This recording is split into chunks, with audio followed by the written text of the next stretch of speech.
Good evening, everyone. What a nice crowd tonight. This is the Ridgewood Village Council Public Workshop agenda. The date is June 28th, 2023. The time is 7:36. Adequate notice of this meeting has been provided by a posting on the bulletin board in Village Hall, by mail to the Ridgewood News, the Record, and by submission to all persons entitled to same as provided by law of a schedule, including the date and time of this meeting. Roll call. Deputy Mayor Perrin. Here. Councilmember Reynolds. Here. Councilmember Whites. Here. Councilmember Winograd. Here. Mayor Vagianos. Here. Will you all please join us in a salute to our flag? I pledge allegiance to the flag of the United States of America and to the republic for which it stands, one nation, under God, indivisible, with liberty and justice for all. And before we go to our public comments, we have a special presentation tonight.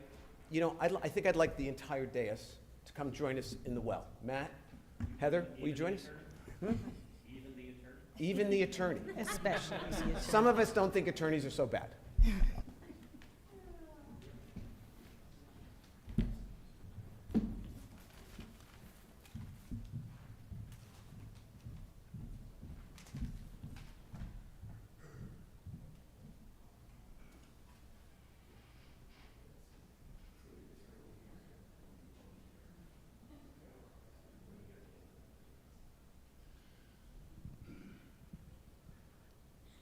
Heather,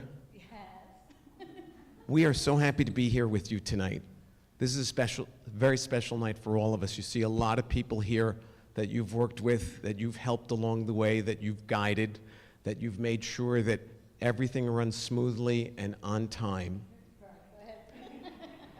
Well, let me tell you, from a personal point of view, you've taken this young council and you've guided us with a very steady hand, and this new mayor, who many times didn't know which way to turn, and some days were a little harder than others for all of us, but you were always the calm in the storm. And I know I speak for everyone here when I say that we appreciate that so much. You have been here for this council and this mayor, and for many councils and many mayors along the way. How many years has it been? 34. 34 years. And we know that that's going to continue for the foreseeable future. But seeing as how this is your last night, at least so far, as village manager, which I don't even know how you did it as village manager, which is a job too big for one person as it is. But to do that and to be village clerk at the same time was above and beyond the call of duty. And to your last moment, you have run this place as though you own it, as though you live here. And we are all so greatly appreciative of that. And so we have a proclamation for you. Yeah, I was gonna ask you to draft it. And then I thought better of it, and so, but we did get this together, and so we're very happy about it. So, whereas Heather Mailander has been a dedicated public servant for 37 years and is well known for her grace, intellect, fairness, efficiency, and unwavering commitment to the village of Ridgewood. And whereas Heather Mailander was appointed to the as village clerk of the village of Ridgewood in 1989 after serving as clerk for her hometown of Ho-Ho-Kus. And whereas Heather Mailander has had an esteemed career as municipal clerk, receiving her registered municipal clerk, certified municipal clerk, and the master municipal clerk designations. And whereas Heather Mailander has served numerous positions in professional organizations, including president of the Bergen County Municipal Clerks Association and the Municipal Clerks Association of New Jersey. And whereas Heather Mailander received the 2023 Clerk of the Year Award from the Municipal Clerks Association of New Jersey, the most prestigious award bestowed by her peers. And whereas Heather Mailander completed the Certified Municipal Manager Program and has served as acting village manager for the village in 2009 and 2014.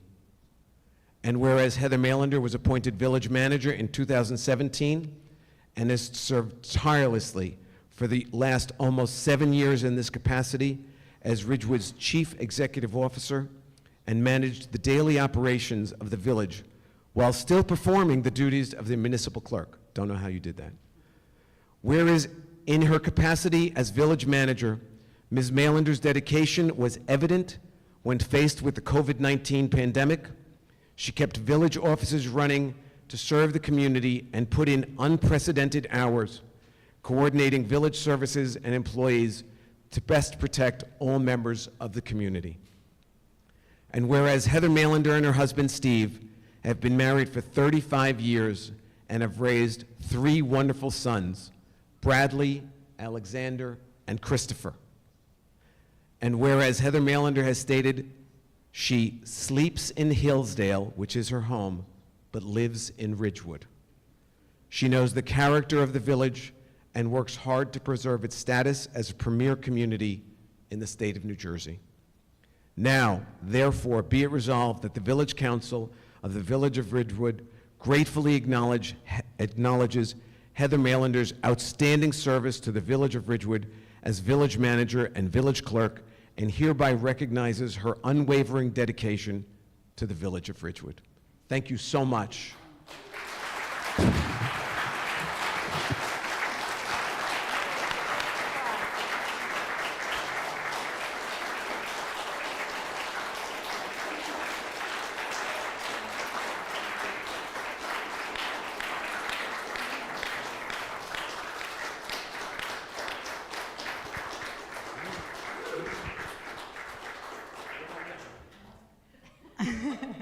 I'll keep it short. I want to thank you for being an incredible resource for the times when you had to say, this is a reminder, you need to do such and such, and I would forget. And then you'd tell me a week later, don't forget to do this. And also, the substantive guidance you gave us when we would ask, well, how'd you do this in 2006? And you would say, okay, we tried this, we tried that. It was so helpful to us in decision-making that I really appreciate your wealth of knowledge and experience. Thank you so much. Heather, you know I love you. You know I want you to stay, and you should stay because you've done a fabulous job. Nobody could do what you've done for the last 6 years. When I met you as a resident, when I was Gail McCarthy and I were getting petitions signed, and we walked in and we handed you 1,800 pieces of paper to verify signatures. You just said, thank you. Well, I'll do it as quick as I can. You were always pleasant, always the professional, and you have always remained the professional no matter what. And as the proclamation said during COVID, I really don't know how you did it. I mean, it was a tremendous effort. I know it was a team effort, but you led the team, and it was great. So, and you have also stepped into the village manager's position many times before, in between village managers, and I assume you will be village manager again at some point. I don't doubt it. But thank you so much for all your hard work, and maybe now you can take a little bit of a rest from working 90 hours a week, being on call 24/7. You can turn off your phone and say, nope, that's somebody else's job to answer the phone. But thank you.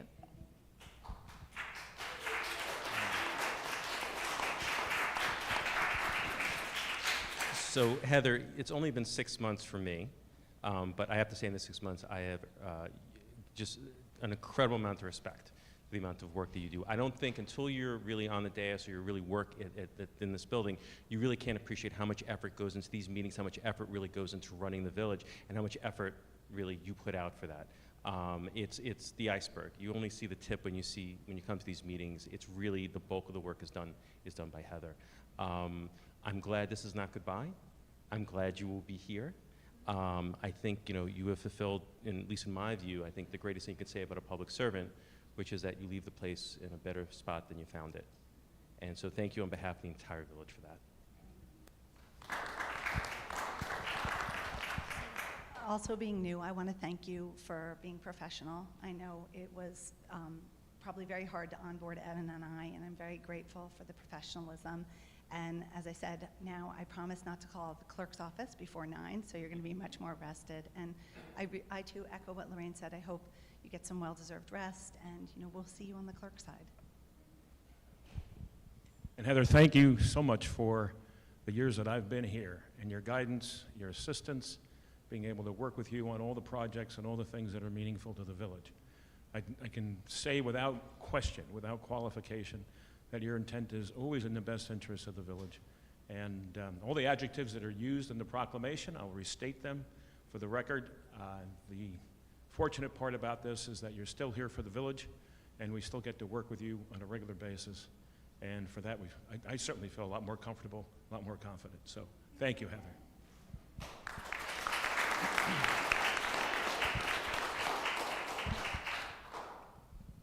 So this was a total surprise, so thank you very much. I really appreciate it. I see some people who have served with in the past. I see a lot of employees. I thank you.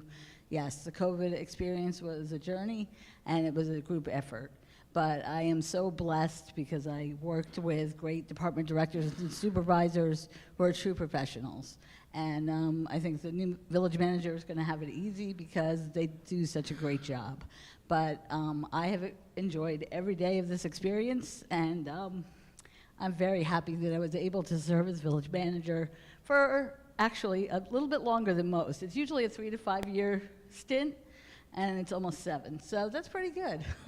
So anyway, I just want to thank everyone who's here for me tonight. I really, really appreciate it, and my staff, and truly the way that I could do this is I had a very strong staff in the village clerk's office. Without them, I couldn't have done both jobs. And my deputy Eileen is not here tonight, but I truly appreciate everything she's done, and Joyce, who's done so much, especially in the past year or so. It's been amazing. She's always worked hard, but she's probably worked harder than she has, especially in the past year. So thank you again to everyone. And I'm still here. I'll be here for several more years, so thanks. Let's give her a round of applause.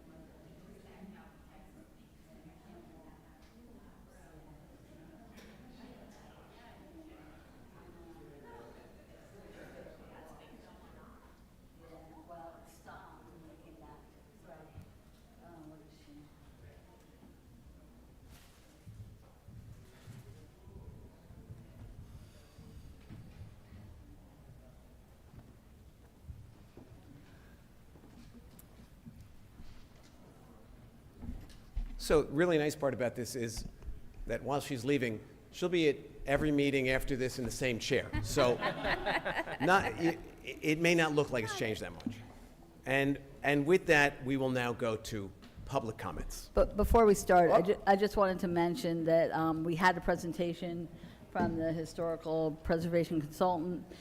We are actually going to do that on July 12th. So it won't be this evening, it'll be July 12th.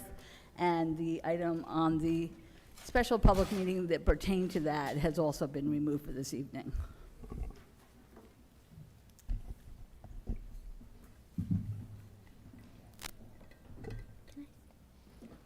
Hi, I am Svea Mortimer.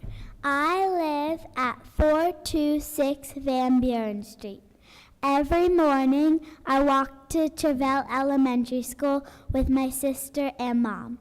When we walk by the intersection of Northern Parkway and Glen, the cars zoom by super fast and do not stop. We count how many cars don't stop every day, and one time it was 7. 7 cars did not stop. I really don't want anybody to get hurt. Recently, the news reported there was an accident. There will probably be lots more accidents, and someone might get crushed. I get really scared when the cars zoom by. I think a solution to this might be to get flashing crosswalk lights. It might help drivers be aware when people are crossing. How come we have them at the intersection of Northern Parkway and Linwood, but not the intersection of Northern Parkway and Glen? I really think getting flashing crosswalk lights will help keep people safe. Thank you so Thank much you. thank you so much for thinking about others, and I promise you, we're going to look into that. Right, Heather? Yep. We're going to look into that, and we're going to let you know how that goes. But thank you so much. You're a public, spirited citizen, and we appreciate it. And I really like the donuts on your dress. Actually, the Citizen Safety Advisory Committee has talked about that intersection just at the last meeting, and I think they're doing a study, and they're going to see what they come back as a recommendation. So stay tuned. Hopefully something will happen. When we discuss it, we'll be sure to let you know. Thank you.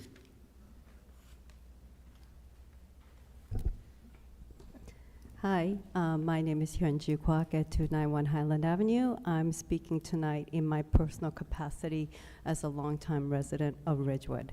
Thank you for giving me the opportunity to speak today, and I'll make it very quick. I wanted to honor and recognize Ms. Heather Maylander's last day currently. Maybe she'll come back as village manager. You have I see in the public meetings the grace that you have exhibited under pressure, the wealth of knowledge that you are able to impart to everyone, and especially the leadership you exhibited during COVID. It has really made a difference in a lot of people's lives, and I wanted to thank you very much for your years of dedication to this village. We're very grateful. And it's wonderful that you will continue to stay in some capacity. Thank you very much. Thank you very much. Thank you, Anju. Thank you.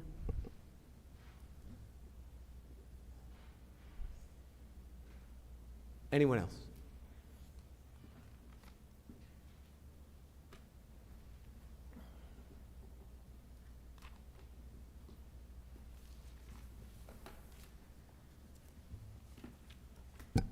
Good evening, Ann Loving, 342 South Irving Street. Seeing some former council people here tonight made me think that Councilwoman Walsh and Councilman Seaton's photos have not been put on the board yet. Kind of seems like it might be time. It was nice to see them. Last night I had the opportunity to attend a meeting of the Bergen County Public Trust Advisory Committee. The Village of Ridgewood currently has an application for open space acquisition for a property that's next to the Shedler property. I am not here to comment on the pros or cons or my opinion about whether we should purchase that piece of land. What I wish to comment on is the application that our village government submitted in order to try and be awarded this grant. It makes me incredibly sad and, in fact, downright embarrassed that the application which our government submitted had a number of misrepresentations in it. Apparently, misrepresentation is the new fancy word for a lie or a mistruth. For example, the application stated there are over 5,000 participants in local sports activity and only 5 village fields. It came to light that not all of these 5,000 children participate in sports. There are that many school children, but they don't all participate in sports. And not only, there are not just 5 fields, there's 16 fields on which children can play, listed in the master plan. Another misrepresentation in the application also states that the Shedler property would be the only municipal property located on the east side of Route 17. This is not true. There is the North Road Park east of Route 17, and there's also a large grass field at the Glen School on which children can play, as well as tennis courts and I believe pickleball courts and a playground.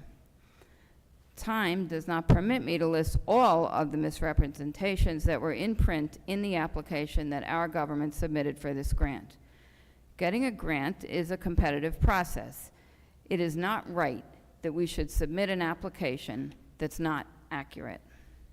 Again, I'm not opining on whether this piece of land should be acquired by the village, but I am hoping, frankly, that our application is dismissed, because the money that we have applied for, I think it should go to a town that submits an honest, accurate, and fair application. I can only say it was just embarrassing, and shame on us. Thank you. Thank you, Ann.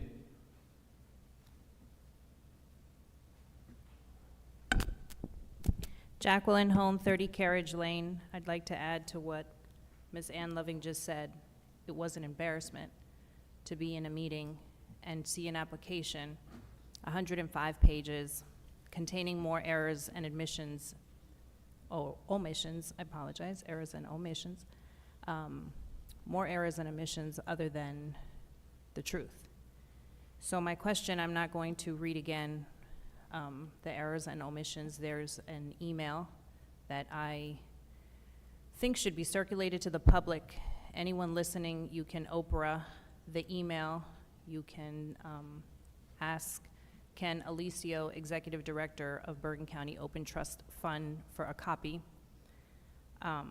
It was downright embarrassing, and it is a shame. And my question to the Village Council, now that you are aware of this, and it's recorded at the public meeting for Bergen County, will you correct those errors and omissions?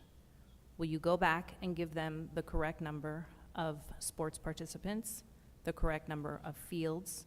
Will you tell them to reference the master deed? Will you show them the pages in the master plan, that outline every single field that's being used by every single sports organization? In addition to that, there was supporting documentation that was provided with the application, and it was one-sided.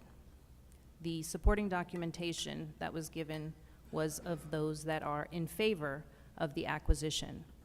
Yet the 200+ petitions that were forwarded to you were not part of the application. The opposition was not given the same equal platform that was given to the supporters. It is not the duty of the Village of Ridgewood to support one side or another. They are public administrators that should remain neutral and should provide an equal platform to both parties. So my question again, and perhaps the Village Council can advise, if now knowing that there are errors, serious errors and omissions in this application, will you go back and do the right thing and correct it and provide the correct information and also attach the opposition side and statements? Thank you. Thank you, Jackie. Anyone else? No answer. No answer. Seeing no one in the audience, we're going to go to our hybrid access. Mr. Hallaby, you are next up. And you're on mute. Yeah, good evening. Actually, it is Cynthia Hallaby. Oh, Mrs. Hallaby. Good evening. A great honor. I would like to congratulate Councilwoman Winograd for the wonderful job she did on Mulch Monday. It was really an exciting day. I was with the students. She was able to get a lot of volunteers and students to clean up the CBD tree wells by weeding them and adding much needed mulch. It was a great effort and it looks so much better. But I really feel we need a long-term maintenance plan for these trees. We have invested a huge amount of money replanting these wells, and we now need a robust maintenance plan for the survival of the trees. These trees are growing in less than ideal conditions. They're confined to a small, tight space and must contend with a host of problems, including weeds, dogs, and people walking over their roots.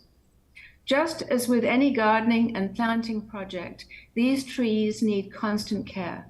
It is the responsibility of the village to provide this as a continued investment in our shade trees.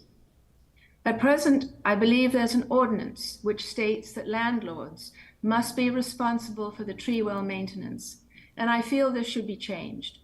it's very unlikely that landlords, even if they live locally, are knowledgeable about tree care and are unlikely to train their renters. We need a uniform look to the wells. Are we then going to tell the landlords which mulch to purchase, when to spread it, and how deep? There is also a big risk that the trees will suffer from incorrect treatment, including possibly weed killer on the weeds. We need to have the village take on this maintenance, and I strongly suggest that in the next budget cycle, it should include funding for this purpose. There will be other aspects of care needed, such as pruning and possibly fertilizing. This funding should also include the general upkeep and cleaning of the CBD, including the removal of weeds growing through the cracks in the sidewalks and around the buildings and containers.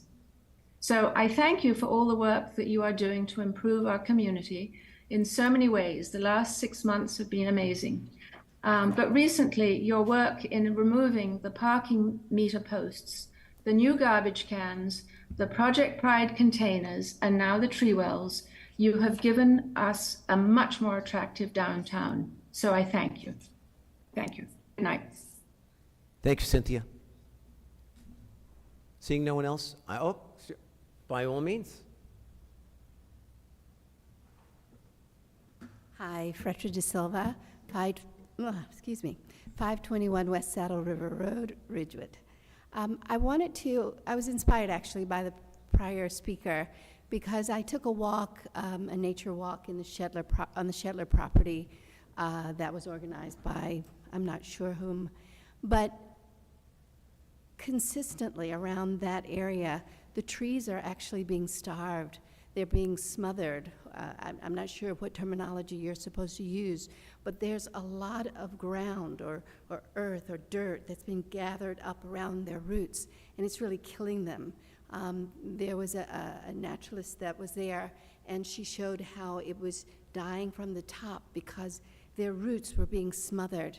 And I would ask the village to examine that and take care of that and try to remove some of that dirt because it really is cruel. I found it quite sad to see that or to learn that as I was walking through that area. And it was consistent all around the Shetler property that there was dirt gathered around the roots, and it really is killing those trees that are alive there. So I would ask you to please take a look at that. Thank you. Thank you for your observation, Fretia. Anyone else? Seeing none, I will close public comment. Heather, can we get somebody, our arborist perhaps, to take a look at the trees? We'll take a look. Great, thank you. Anybody have any comments? I would like to ask Matt to comment on what Jackie said about the application. I have to look at the application to see if there are any inaccuracies, and if you want me to do that, I can certainly do that during the week, and if there's a need to correct or at least advise or compliment any of those things, we certainly can. Just in terms of the fact that the council voted to proceed in this direction by resolution and voted to make the application for this, it's certainly incumbent upon the council to put in the supportive papers that would let the county know that we want the grant and we're looking for it. So certainly putting information in there in support of that application is warranted and understood. But I'll take a look at the application. I'll stop by and see if I can do that tomorrow and see if there are any inaccuracies on it. So. Okay. Can Jackie send you an email with any inaccuracies she feels are inaccurate?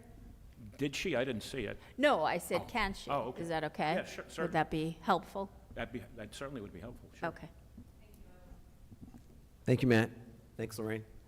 And with that, let's move to the manager's report. So council chat for July 1st and August 5th have been canceled. It will resume in the fall. If residents wish to speak with or reach out to any council member, they may do so by email at any time, or they may call the village clerk's office and arrange for an appointment with a village council member. The Ridgewood Guild is sponsoring free movies in the park Wednesday nights at 9 p.m. in Memorial Park at Van Ness Square. Tonight's film is The Sting. July 5th is Footloose. July 19th is Pirates of the Caribbean. August 2nd is Man of Steel, and August 16th is Sunset Boulevard. The movies in August will actually start at 8:15 p.m. The Ridgewood YMCA's pedestrian plaza, where streets are closed to vehicular traffic from Walnut Street to Broad Street along East Ridgewood Avenue, is being held on Saturdays and Sundays until October 9th, 2023. There will be music and entertainment and Memorial Park at Van Ness Square on Saturday night and Sunday. Each month will be culturally themed. There will be special activities for children. Weekly updates are posted on the village's website, Facebook, and Instagram accounts. Please plan to come and shop, dine, and enjoy the entertainment this summer. The Ridgewood 4th of July celebration will take place on July 4th. Flag raising at the train station at 9 a.m. The parade begins at 10 a.m. Fireworks and entertainment on Veterans Field, beginning with music at 6:30 p.m. and fireworks at approximately 9:15 p.m. If it does rain, the rain date for the fireworks is July 5th. Come and enjoy this annual tradition. The 65th Annual Free Summer Concert Series at the Cashel Memorial Shell on Veterans Field is underway. Please bring a chair or a blanket. Concerts start at 8:30 unless noted, and are scheduled for every Tuesday and Thursday in the months of July and August, up to August 10th. The performance on Thursday, June 29th, the Guthrie Boys. July 6th, Mi Gente Live, which is a Latin pop show. This performance will begin at 7:30 p.m. July 11th is rock and roll music by Amped, and July 13th, soul, rock, and blues by Parkway Soul. This performance will begin at 7:30 p.m. Come and enjoy the live music under the stars. The Ridgewood Chamber of Commerce has their 23rd Annual Ridgewood Farmers Market on Sundays through October 29th, 8:30 a.m. to 2 p.m. on Sundays in the train station parking lot on the west side. Enjoy fresh farm-to-table produce, fresh vegetables, fruits, baked goods, local honey, homemade mozzarella, and much more. The Ridgewood Guild sponsors Music in the Night for providing music in various locations on Friday nights through Labor Day. The Ridgewood Guild also sponsors Art in the Park. Takes place the first Friday in July and August from 6 p.m. to 8 p.m. Graydon Pool is now open. You can still join and enjoy the pool. Village Council upcoming meetings are broadcast live from the Village Hall courtroom on the village website and Channel 34 on FiOS. They're available on Zoom or by phone or YouTube. Upcoming meetings, July 12th and August 2nd are work sessions at 7:30 p.m. and July 19th and August 9th are public meetings at 7:30 p.m. That's all I have. Thanks, Heather. Let's go to council reports. Siobhan? Thank you. So last week, the Parks and Recreation had a field trip meeting. It was our final meeting for the spring, and it was held at Health Barn. And our entire PRC board got to participate in a Health Barn class where we were encouraged strongly to go into the garden, pick a vegetable, and then we made an organic pizza on the lovely patio underneath the new awning that was just donated. I love this. As you guys know, I'm a big fan of field trips. I think my whole committee loved it. It got the entire Parks Committee to see something, and it was a beautiful night. And I would encourage everybody in this council, if you haven't partaken in it, to go up there and experience a class. And the class that we took as adults was actually a toddler class, and everybody behaved, and the mayor showed up, but he left class early. And I just want to thank Stacy and Nancy for putting it together. And I also, at the risk of being mocked, I will tell you this, that we had the delightful, after everything went down, there was a bullfrog who joined our meeting repeatedly throughout the night. And it was such a treat because we were there experiencing our lovely park, and at night it was even more wonderful, and this frog had a lot to say about our parks. Then I want to talk about Mulch Monday, as I'm calling it now, Extreme Mulch Madness. First, I want to thank Lorraine, who showed up on Monday from the council and cross-promoted this with Project Pride.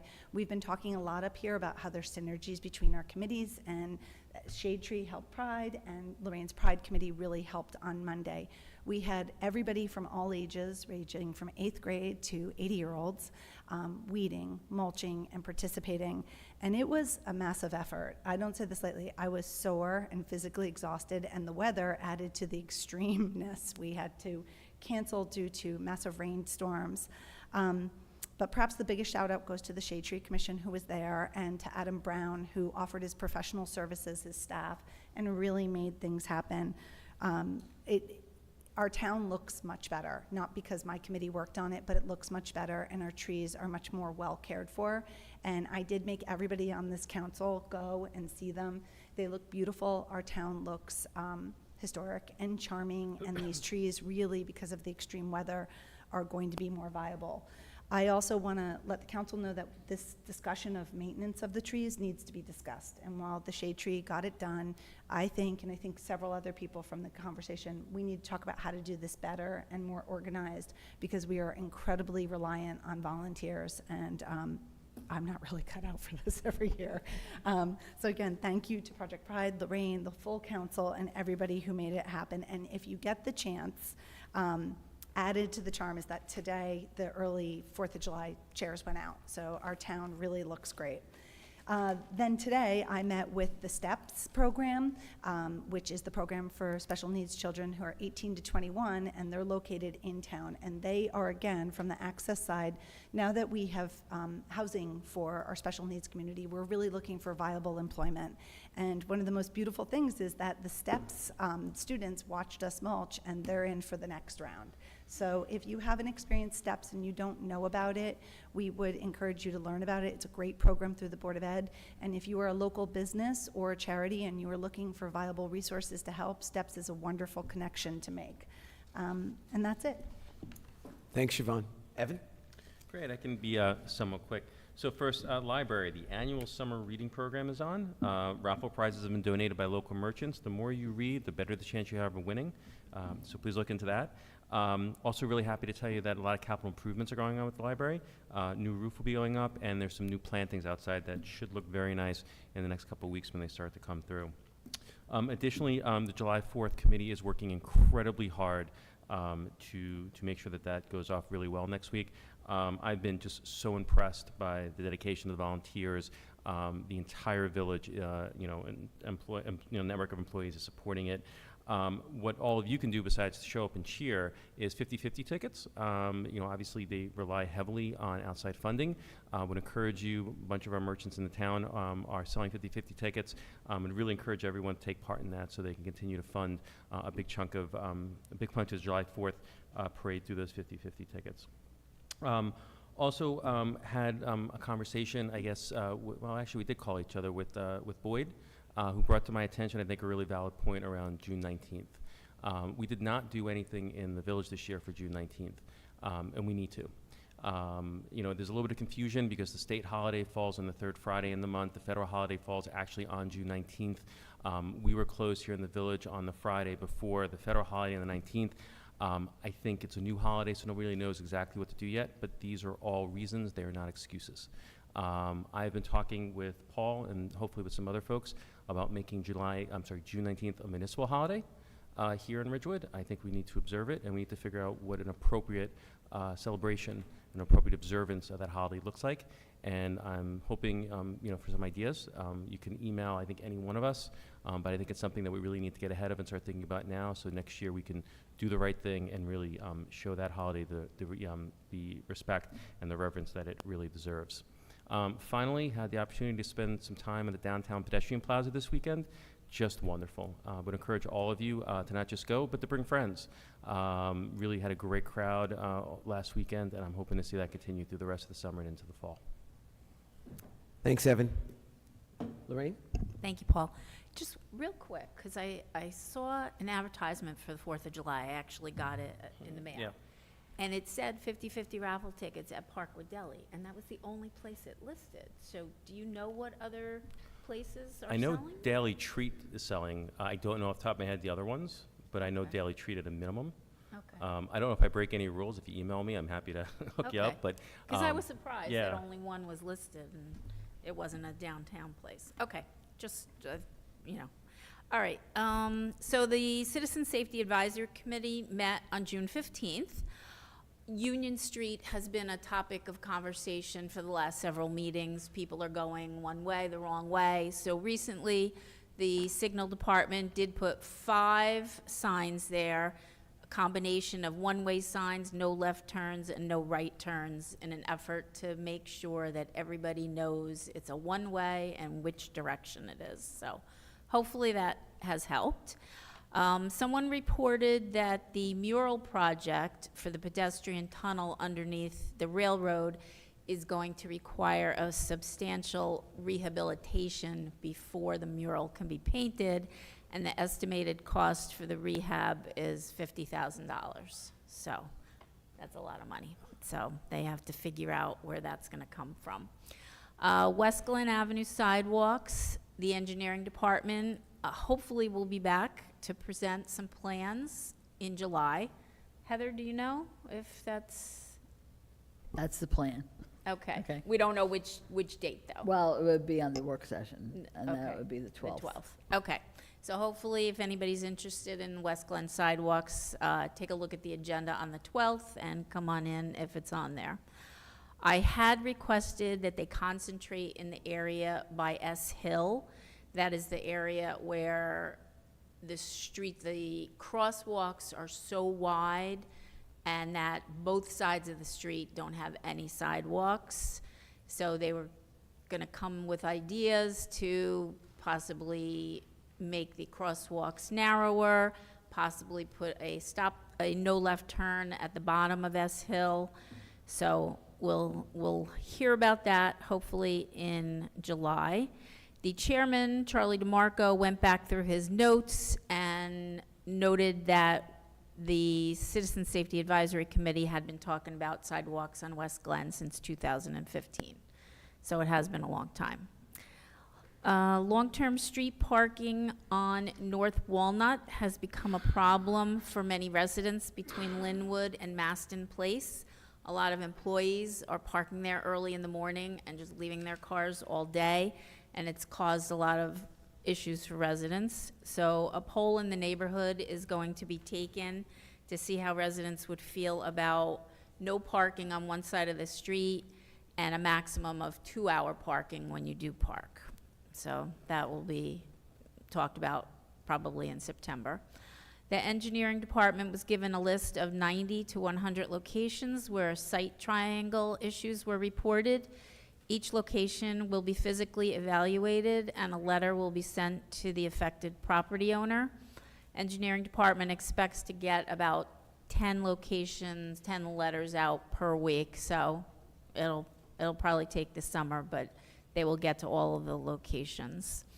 A resident requested that we put a double yellow center line on Bel Air Road as a traffic calming technique. They said that the cars just race down there from Ackerman to, I guess it's Monroe, is it? I think so. Engineering is going to be examining this question and get back to us. CSAC decided that they will not be meeting in July or August unless something comes up. So the next scheduled meeting is September 21st. I wanted to say I also was at the Bergen County Trust Fund Committee meeting last night.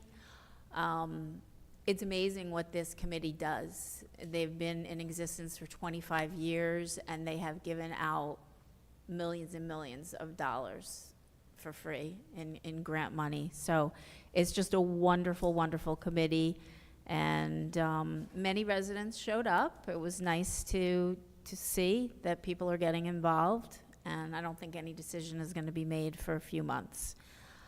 Project Pride, we started our Project Pride Awards on June 20th. We have about 6 of 4-foot-high sunflower awards that were made, I believe, by the Signal Department. We've had them for years. They're beautiful.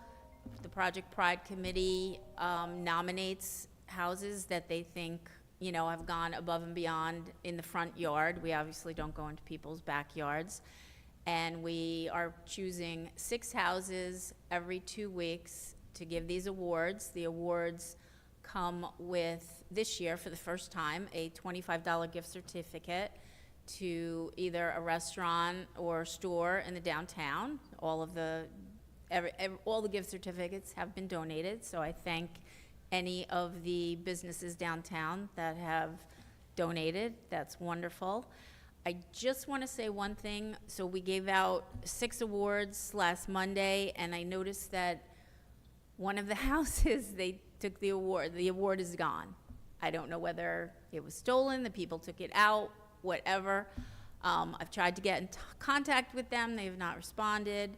But if you get one, you don't want it, you get it. It comes with a letter from me with my name, my email, my phone number. Call me. I'll pick it up right away. These things, I'm sure, took hours and hours to make, and we would like to get it back if possible. That's it. Thank you. Thank you, Lorraine. Pam?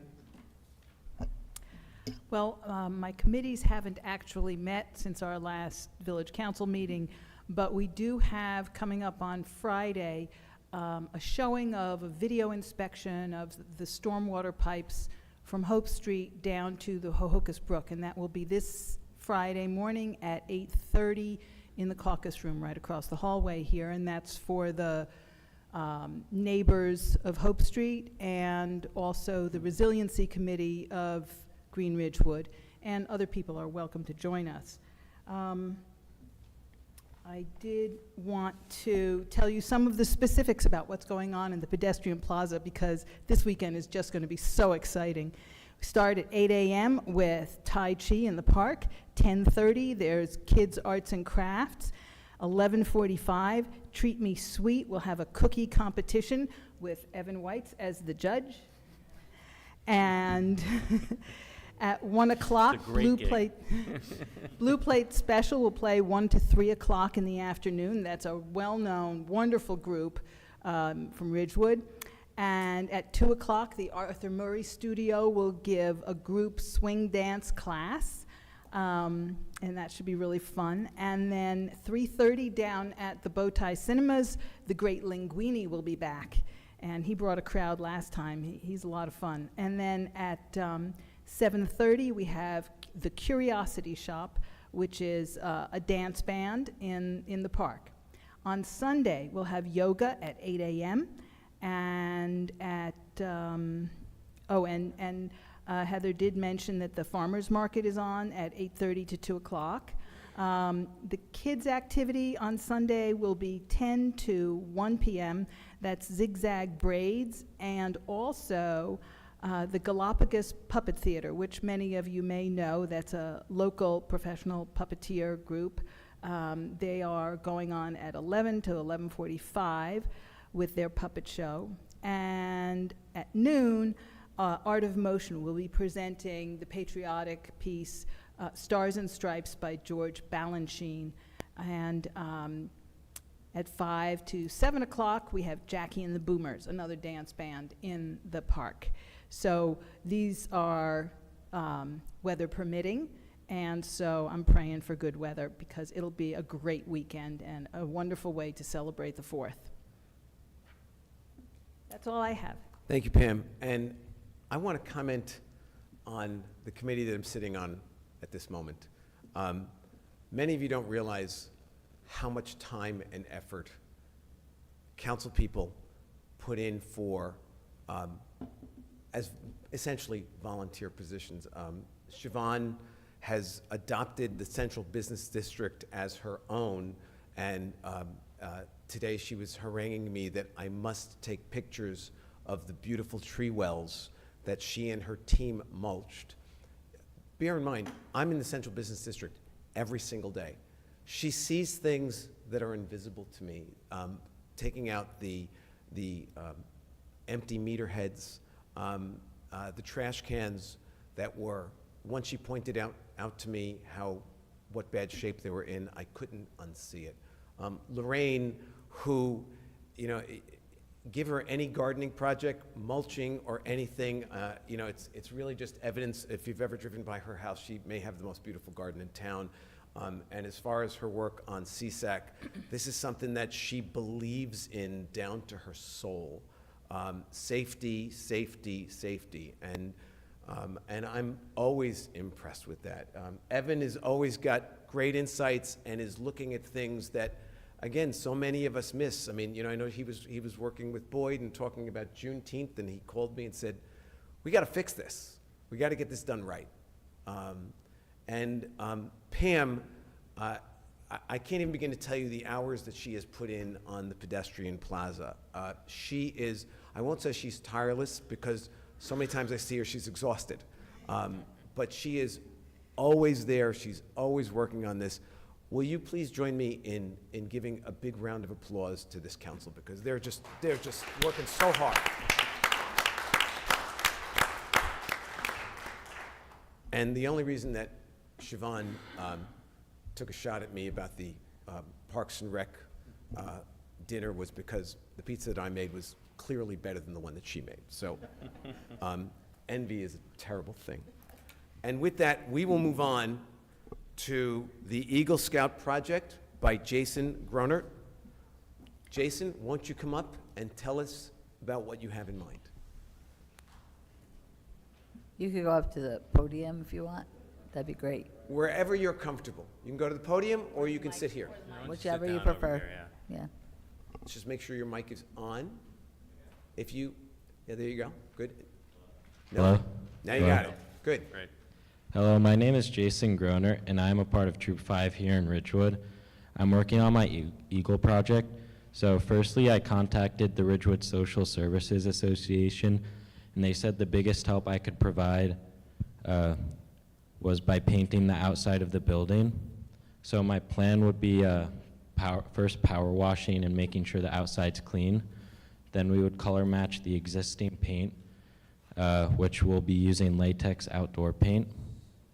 Because we're doing this because the paint is getting old, it's chipping, there's graffiti and random splotches of paint. I believe you guys have pictures of it. So if you go through it, like the first picture, you can see there's like those splotches of paint, there's graffiti, and that little wooden structure is like the paint's all chipping.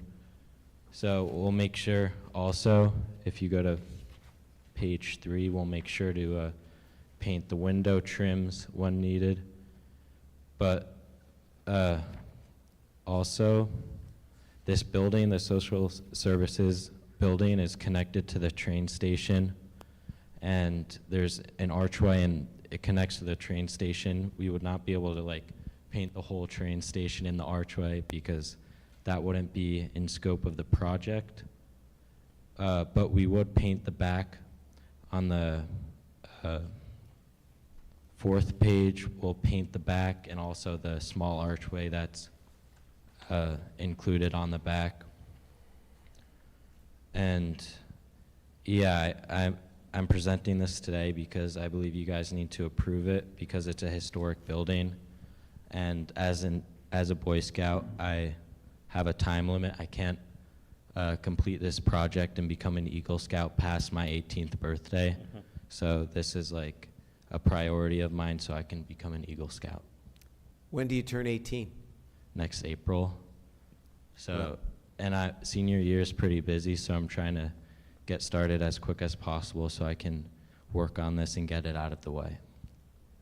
Well, first, on behalf of the council, let me thank you. I have said in these chambers, many hands make light work, and when everybody helps, everything gets done. So it's a great project. It's clearly something that we all need done, and it was good that you saw that it needed to be done. So thank you very much. So I just wanted to add, so I had the pleasure of meeting the young man a couple of weeks ago at a Boy Scout event. And he approached me and said he was trying to get permission to do this. I know Chris Rudehauser has now been involved because there's the building is a historical building. And by the way, I want to thank Chris. I know he's not here tonight for getting involved and responding to the emails and getting this going. And I know, Heather, you would have a role as well in trying to make sure that we were able to get the approvals and get everything in place for you so you can get your badge. Is there any, Heather, is there any issue with the SHPO permits or anything along those lines that's going to slow us down? It's before SHPO now, so Okay. they should be getting back to us shortly. And as soon as we get that approval, then you can move forward. Just because we want to make sure we're doing everything within their regulations, otherwise, you might have to do it again, which you don't want to do. Yeah, exactly. And Heather, can I ask, or maybe you can ask the new guy to do this next week, but if we have any delays from SHPO, or if there's any concerns, to immediately let us know, so if there's something the council can do to make sure we expedite this, so that we make sure we hit our deadline, so that Sure. he can get his badge. Appreciate that. Anyone else?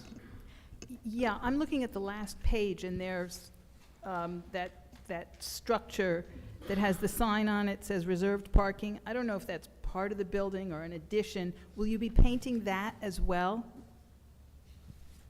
It's the page that has the graffiti on it? Yeah, Yeah, we'll be painting that. you will be.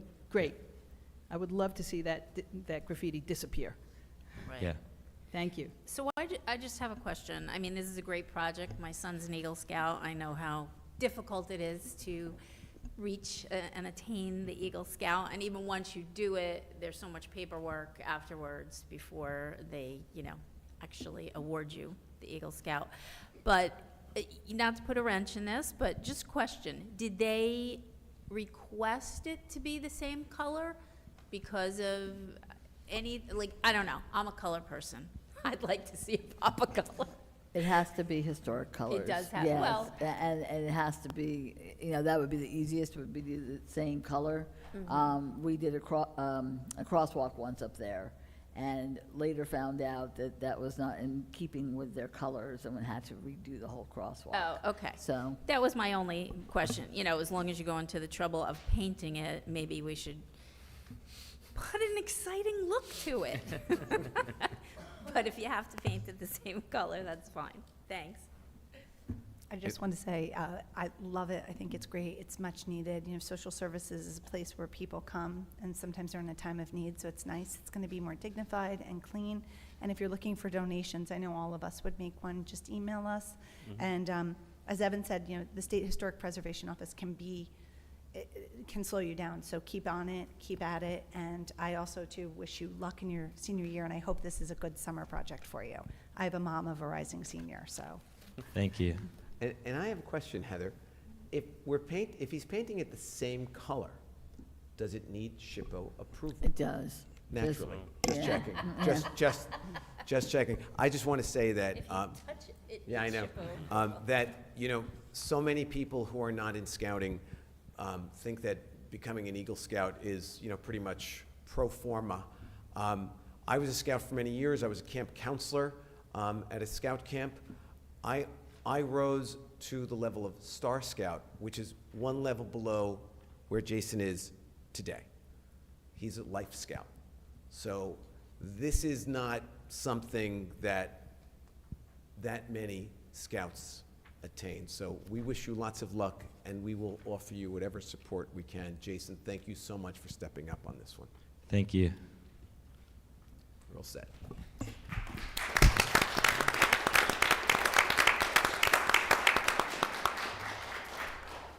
Okay, we'll move into our discussion items. The first item, as I mentioned, has been removed from the agenda that will be considered on July 12th. The next one, you wanted additional information about possibly getting an electric vehicle for the Parks Department. I do have a letter here from Store Tractor, which is the one that we are awarding the contract to. And what it states is that Toro does not offer another utility vehicle with the same specifications that the gas tractor we wanted to buy.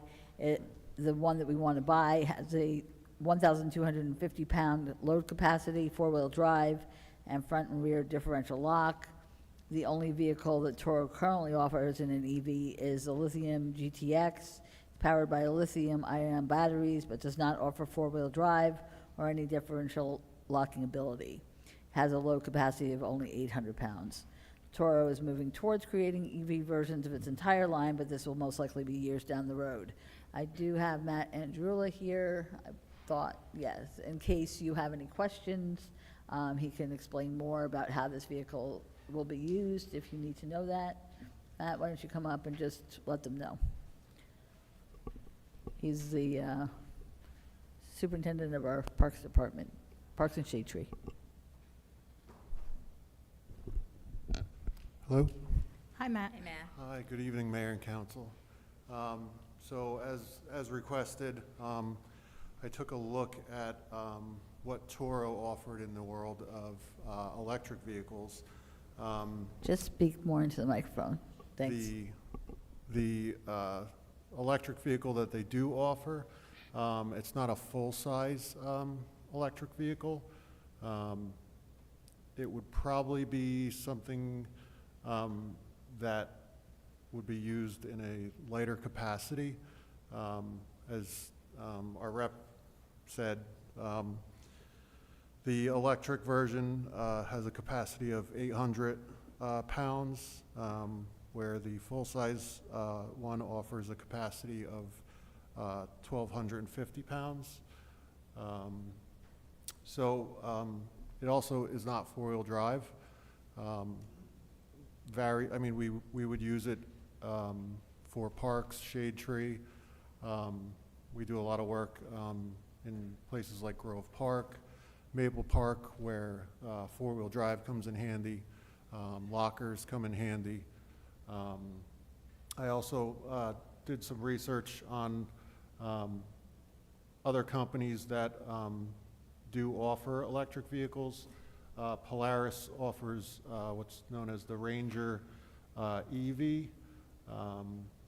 This unit capacity was another problem with that version. The top speed was only 25 miles an hour, where the gas version will go up to 45 miles an hour. The payload capacity, towing was also less, unfortunately. I also found Club Car makes a electric version, but that was a much lighter duty vehicle, something that you would probably see on a golf course going to and from, but not really doing the heavier duty stuff that we would use this vehicle for, hauling clay, salt, soil, garbage collection, snow removal, and special events. Always 4th of July is coming up, so these vehicles are important to us. Ever since COVID, it seems like we have more patrons in our parks, so the full-size trucks don't always work as well for us, where the middle-of-the-road unit, which would be a full-size UTV, kind of fits the bill a little bit better, where we're basically using it as a vehicle to get all around the village, but it's not a full-size vehicle. Yeah. Thank you so much for your research, Matt. We really appreciate it. Questions? Yeah, would there be a hybrid version at all? I have not, I don't think there is any hybrids, not that I came across. Okay. Yeah. Well, thanks for doing the research. It answers the question. Thank you, Matt. I think we're good. Thank you. Really appreciate the time. The next two are for increasing the hours for the social worker and also the professional services contract for grant management services. Both of these are being funded with grants from July 1st, 2023 to June 30th, 2024. The funding must be confirmed through an award letter, and so these new resolutions have that wording. So that's the way that our CFO can certify funds.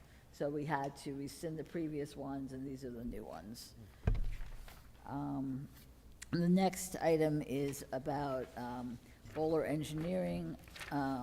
They, as you know, are renting out part of the Pease building, and they wish to sublet approximately one workstation to Whitestone Associates of Warren, New Jersey, which is a geotechnical consulting company which often works with them on their projects.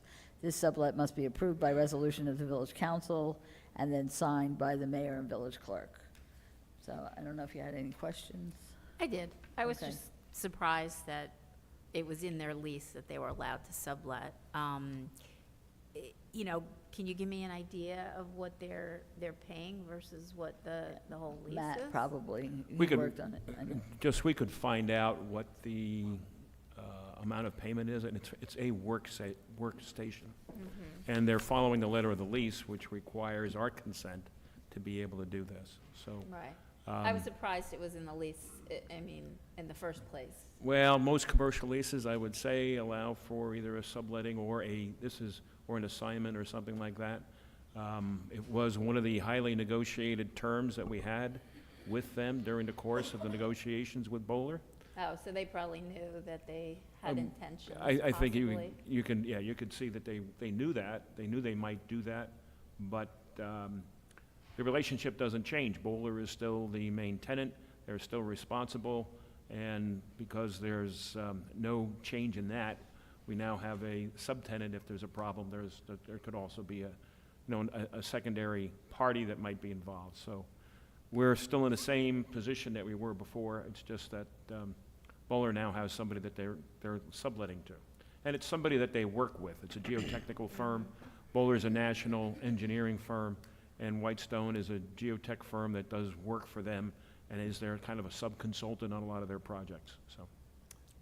And this does not seem, I'm just going from the memo, they're only subleasing out one workstation. It's not a big take, Yeah, it's I not a mean, big take. There's a lot of room at that place. So this is That's somebody, I'm right. sure, who's a consultant who works with them, who it works well to have that person in-house. Yeah, Bowler's got 3,111 square feet, I think, of the lease of Ps.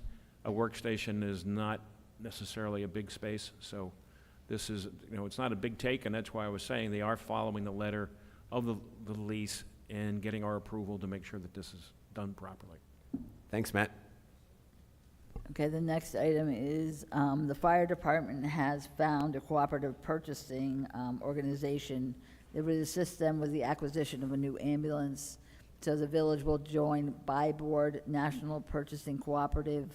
Because they do have it, there's no fee to join. The village council must adopt a resolution, and then the village manager would execute the draft agreement. Questions? The next item is to purchase that new ambulance. So, in 2022, the village council adopted a resolution to award a contract for a 2022 wheeled coach type 4x4 ambulance from Firefighter 1 in Sparta, New Jersey. A 22 to 24-month delivery window was promised. However, it's been almost 1 year since the agreement, and the last estimated delivery date is now November 2025. So with that in mind, another ambulance was located that meets all of our criteria with no additional funds needed, and the delivery date approximately 12 weeks from now. The new ambulance would be purchased utilizing the Buy Board Cooperative that we're going to join.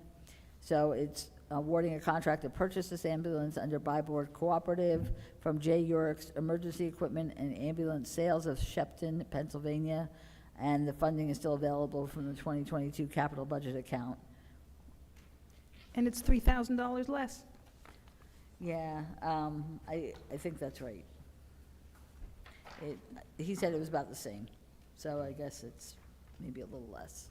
It's a $233,000 vehicle, and $3,000 is $3,000, but. That's right, you're correct. Okay, so the next item is the ordinance that doesn't want to be adopted, is what I've decided I'm going to call it. So when we introduced it again correctly this time, it had the wrong number on it. So we're going to try one more time. Wow. It will still be that we'll adopt it on July 19th, so it's no difference as if with the other one, and then we'll defeat the other one. So actually, hopefully this time it'll get adopted properly. The next item is awarding a contract under Sourcewell Cooperative. Streets Division is for a hook lift multifunction truck. It's used for hauling soil, ground waste, snow, salting during ice and snow service, be able to plow. Funds were allocated in the 2023 capital budget. This is actually the second hook lift that we're purchasing. So it awards a contract under Sourcewell to Gabrielli Kenworth of New Jersey, LLC, of Ridgefield Park, New Jersey, not to exceed $387,578.55, and this is in the capital budget. And the final item is North Monroe Street resurfacing. We received bids on June 15th. There were 6 registered plan holders, and we received 6 bids. The low bid was received from American Asphalt and Trucking, LLC of Newark, New Jersey, in the amount of $387,075.76. American Asphalt and Trucking has successfully completed a number of paving projects in the village. Work of this project is partially funded by an NJDOT municipal aid grant in the amount of $226,000. So we'd like to award this so they can get started. Questions? I just have one comment. I mean, I think this is great. I think our paving is much needed and people are really clamoring for it. Is there any way, when this date is assigned, we can broadcast it on social a little bit more? I know that people, North Monroe is, people talk about that and about Linwood a lot. I've received, I don't know if anybody else has, but those are major roads and I think it's really great money. I'd just like to let people know that we're doing it. Okay, once we hear from the contractor as to when he's going to do it, then we could do that, sure. Cool. Okay, we now have the special public meeting. Can we get a motion to suspend the work session and convene the special public meeting? So moved. Second. Perrin? Here. Reynolds? No, yes. You're saying yes. Yes. Oh, sorry. It's okay. Reynolds? Yes. Whites? Yes. Winograd?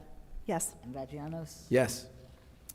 And so, this is now the Village Council special public meeting. The date is June 28th, 2023. The time is 9:47 p.m.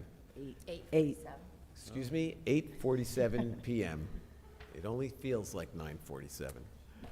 Adequate notice of this meeting has been provided by a posting on the bulletin board in Village Hall, by mail to the Ridgewood News, the Record, and by submission to all persons entitled to same as provided by law of the schedule, including the date and time of this meeting. Roll call. Deputy Mayor Perrin?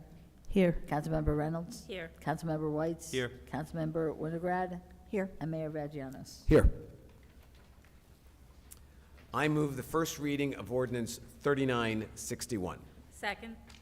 So ordered. Will the Wait, clerk? wait, I have to do roll So call. sorry, thank you. It's okay. Perrin? Yes. Reynolds? Yes. Whites? Yes. Winograd? Yes. And Vagianos? Yes. So ordered. Will the clerk please read ordinance 3961 by title? An ordinance to amend Chapter 3, Article 2 of the Code of the Village of Ridgewood entitled Village Council at Section 5 entitled Annual Organization and Section 6 entitled Mayor, Deputy Mayor, President Pro Tempore. I move with great pleasure that ordinance 3961 be adopted on the first reading and thereon July 19th, 2023 be fixed as the date for the hearing thereon. Second. Perrin? Yes. Reynolds? Yes. Whites? Yes. Winograd? Yes. And Vagianos? Yes. I move the clerk read ordinance 3959 by title on second reading and that the public hearing thereon be opened. Second. Perrin? Yes. Reynolds? Yes. Whites? Yes. Winograd? Yes. And Vagianos? Yes. Will the clerk please read the title of ordinance 3959? An ordinance to amend Chapter 265 of the Code of the Village of Ridgewood, Vehicles and Traffic, at Section 265-29, Parking Meter Zone Designated. The public hearing is now open. I move the public hearing be closed. Second. Perrin? Yes. Reynolds? Yes. Whites? Yes. Winograd? Yes. And Vagianos? Sorry about Yes. that. I move that ordinance 3959 be adopted on second reading and final publication as required by law. I second the motion. Perrin? Yes. Reynolds? Yes. Whites? Yes. Winograd? Yes. And Vagianos? Yes. The following resolutions, number 23-236 to 23-245, will be adopted by a consent agenda with one vote by the Village Council. They will be read by title only. Rescind and replace Resolution Number 23-215, increase hours for social worker. Rescind and replace Resolution Number 23-216, award professional services contract, grant management services, Health Department. Award contract under Educational Services of New Jersey, cooperative purchasing contract, gas utility vehicle Parks Department. Authorized membership in cooperative purchasing agreement by Board National Purchasing Cooperative.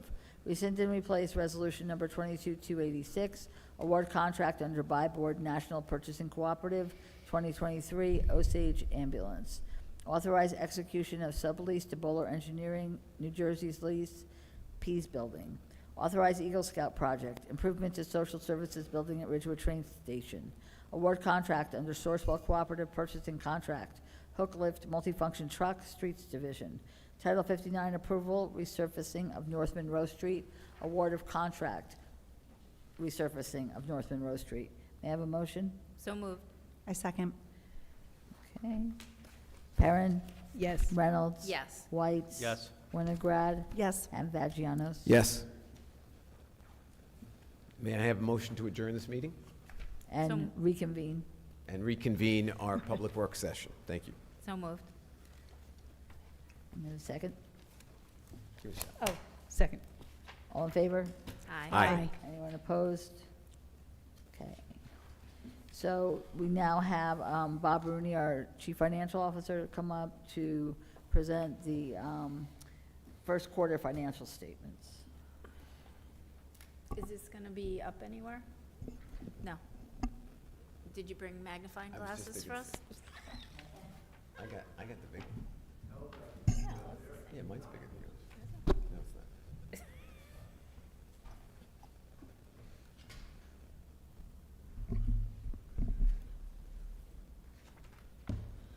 Good evening. Good evening, Hi, Bob.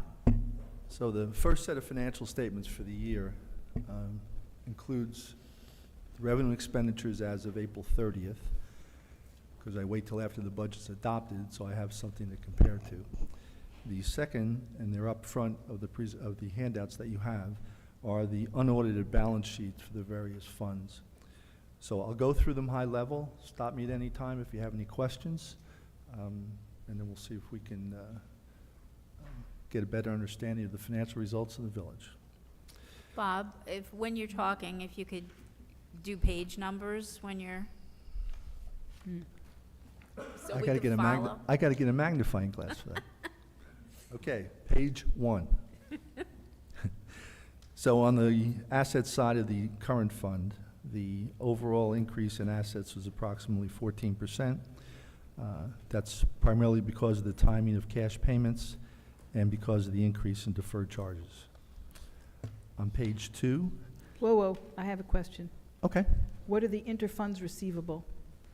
So interfund receivables are if we lend money to the water operating, the trust funds, any of the other funds, they have to be recorded as a receivable. Likewise, on the other side of the liabilities, you'll see the interfunds payable. Just for clarification, we try to eliminate the interfunds receivable at the end of the year because they impact fund balance. There's a requirement that they be charged directly to fund balance, or on the other side, it's not, or in any of the other funds. How about the special emergency authorizations? So the special emergency authorizations started back with COVID, where we had a 5-year emergency. We raise 1/5 every year. And the emergency itself were for 3 items of purchases that came up during the year, the garbage truck, and there were 2 others that are here. So they were deferred now to subsequent budgets. So Thank page 2, again, overall liabilities increased 14%. I'm sorry, overall credits increased 24%, 25% as a result of increase in liabilities, and there was a 40% increase in fund balance of approximately $2 million. Page 3, the year-end revenue and expense. Revenues were up approximately 3%. Expenditures were up 2%. Net impact overall is an increase of fund balance by $2 million over the prior year. Page 4 is the Water Utility Operating Fund, up approximately 7%. That's a result of the liabilities and reserves being down 20% and fund balance increasing by 21%, or approximately $2.3 million. Page 5, revenue from operations for the Water Utility Operating Fund were up approximately 8%. Expenditures up approximately 2%. Overall increase in fund balance of 2.3, which is about 21% over the prior year. Next page is a combination, which is page 6, combination of the capital funds, general, water, and parking. The debt issued is flat compared to the prior year. Authorized, non-issued is up approximately $23.8 million from the prior year. Net debt went up from 0.93 in '22 to 0.96 in '23. Page 7 is the parking utility operating fund.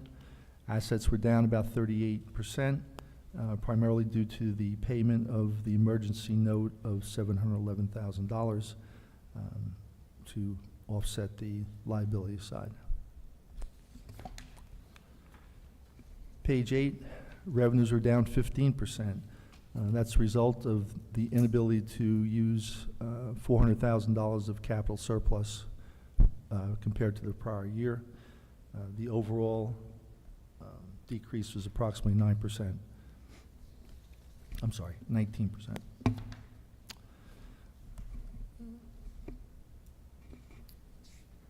So on page 9 begins the comparison of the budget realized through April 30th to the budget that was adopted. So I'll do this in different categories, and again, if you have any specific questions for line items, I'll be happy to entertain them. So in the local revenues, we've realized about 30% of what we've budgeted. Again, being 4 months, we're looking for anything that's a deviant from 33%. On page 11 of other special items, we've realized 65% so far for overall 41% increase to budget of total miscellaneous revenues. The items receipts from delinquent taxes, amount to be raised, and library tax, we just formally take the 33% because it's a very complicated process to try and determine what this is to what the actual number was. So, but they all are in excess of the 33%. On page, Lorraine's got me looking in the corners now. 12, the current fund appropriations.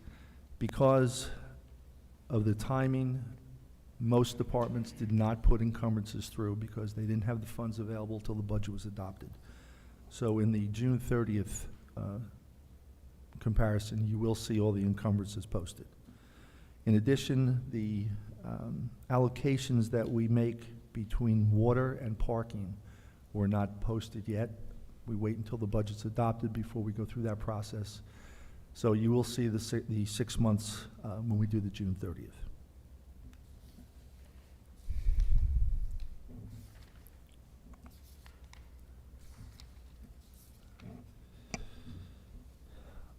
So on page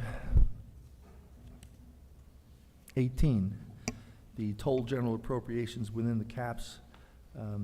So far, we spent approximately 42% of what our adopted budget was, and that is a result of some of the larger ticket items such as pension payment to employee retirement system and healthcare benefits that are required that we pay anywhere from 60 to 100% of the annual bill. So that would drive this number up higher than what we would anticipate.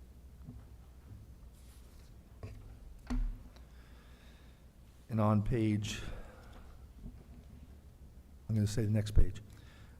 Total general appropriation. Yes. Give us the Bob, subject yeah, matter. since none of us can see that number because it's so small, is this the page with the heading Public Works? 19. Yeah. No, it's page 19.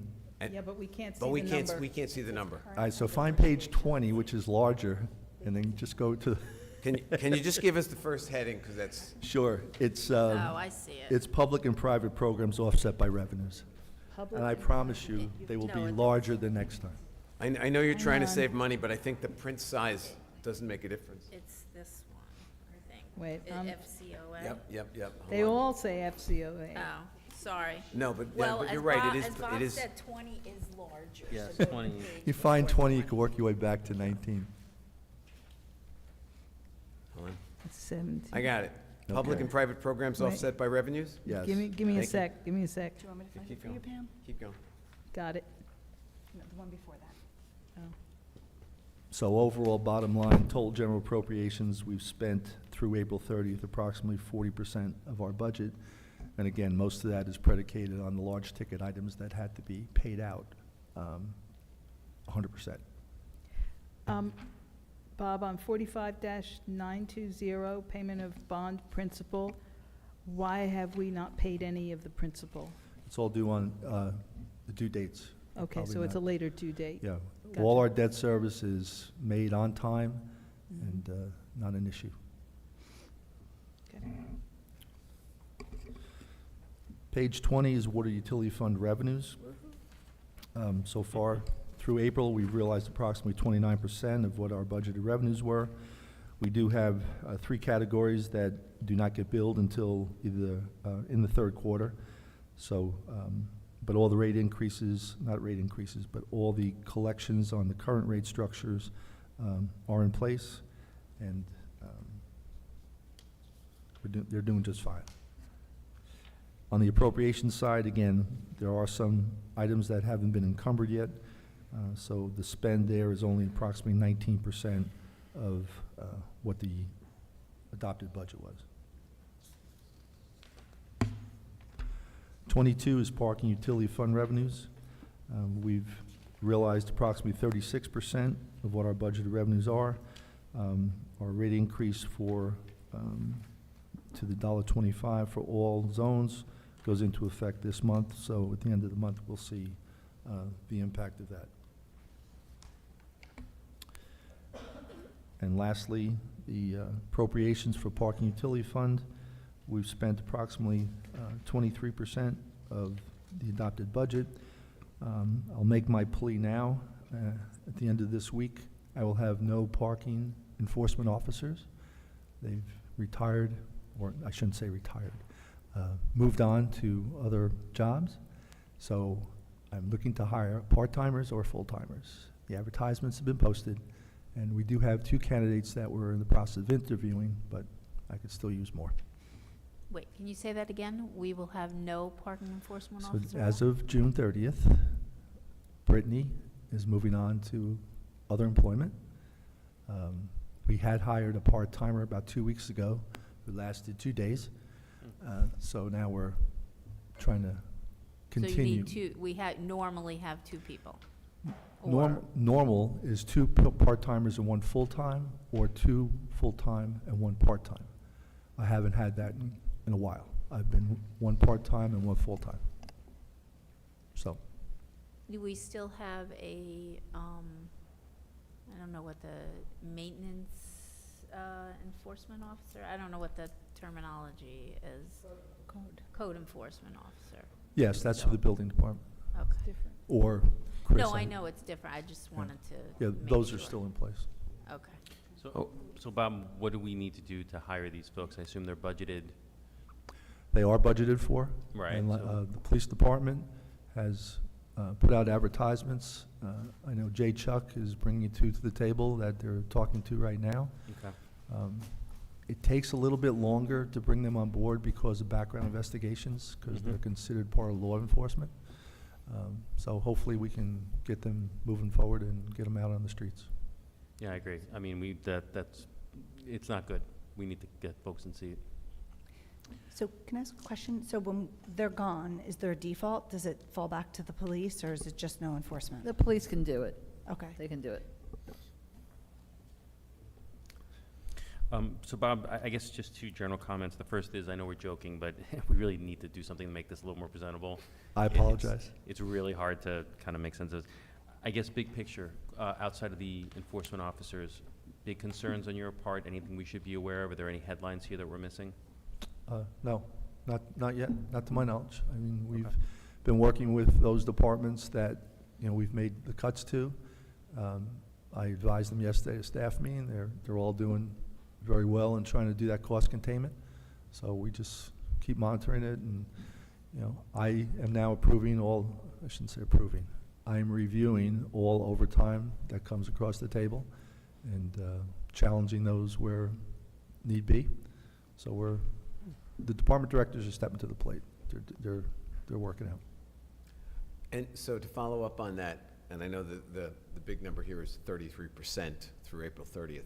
Are we, in this very, very tight budget year, are we still on target through the first third of the year? So through yesterday, our appropriations are probably about 52% of budget, so they're just a little higher than what I would expect at this time. Again, it's not in, it's a result of the encumbrances being posted, and encumbrances don't necessarily reflect actual, they're estimates. So in most cases, they're higher than what is needed, but that's how we do it. As far as salaries and wages, I think we're right on target. And again, working with the police department, because we try to make certain that we can monitor that. We're where we should be. Other questions?